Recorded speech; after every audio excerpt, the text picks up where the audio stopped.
Economic predictions or your average weather forecast? It's hard to say which engenders less faith. And the first rise in interest rates in over 10 years, well, it hasn't done too much to clear things up. Usually a rate rise would reflect strength, recovery, robust growth and confidence.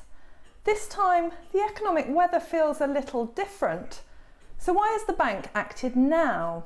The obvious answer is inflation.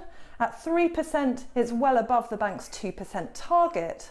But most people agree that that's a temporary problem related to the fall in the pound. It should start to fix itself.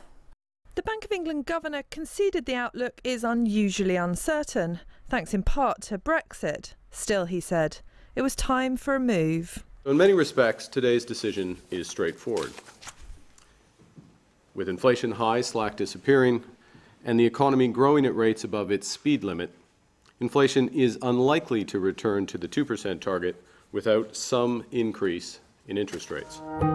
Once upon a time, the Bank of England's key interest rate moved up and down with the UK's economic fortunes. Higher interest rates turn the economic heat down, increasing the cost of borrowing and reducing spending. These are the last 4 periods the Bank of England was raising rates. Quarterly economic growth in the year before the first hike averaged 0.8%. Now, quarterly economic growth has recently been averaging about 0.4%. Even more unusual, this rate hike comes as real wages have been falling. That is, wage growth adjusted for inflation. I think they made a mistake. I think, at best, their decision to raise rates today was premature, and at worst it could be pretty reckless. The risk is if you raise rates against a backdrop of economic weakness, it tends to frighten the horses a little, and what you may see is that consumers who are already running with very high levels of debt against a backdrop of pretty tough financial conditions choose to build their savings up a little bit more than the Bank of England would like and actually precipitate something of a steeper slowdown than we're already seeing. So this wasn't a normal rate hike, but as Mark Carney said, we don't live in normal times. A decade of interest rates at virtually zero is certainly extraordinary, and for some, the central bank had to at least start the journey back to more conventional levels. Ultra-low interest rates have their costs as well as their benefits, and if you're in a position where interest rates are expected to remain near zero for the foreseeable future, that creates all sorts of distortions in the economy, misallocation of resources and so on.